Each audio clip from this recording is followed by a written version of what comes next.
உதகையில் கொண்டாடப்பட்ட படுகர் தின விழா. சுற்றுலாத்துறை அமைச்சர் க. ராமச்சந்திரன், உதகை சட்டமன்ற உறுப்பினர் கணேஷ் உட்பட படுகர் சமுதாய மக்கள் ஆடிப்பாடி கொண்டாட்டம்.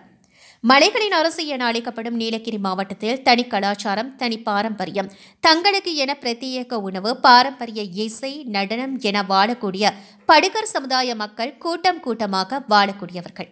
யுனெஸ்கோவால் பூர்வ குடிகள் என அறிவிக்கப்பட்ட படுகர் சமுதாயத்தினர் படுகர் தின விழா 1989 மே மாதம் 15ஆம் தேதி முதல் ஆண்டுதோறும் கொண்டாடப்பட்டு வருகிறது. அதன்படி படுகர் தின விழா உதகையில் இளம் படுகர் சங்க அரங்கில் நடைபெற்றது.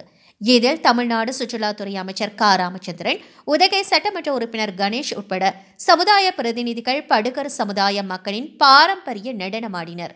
அப்போது சுற்றுலாத்துறை அமைச்சர் ராமச்சந்திரன், சட்டமன்ற உறுப்பினர் கணேஷ் ஆகியோர் நடனமாடி அனைவரின் கவனத்தை ஈர்த்தனர்.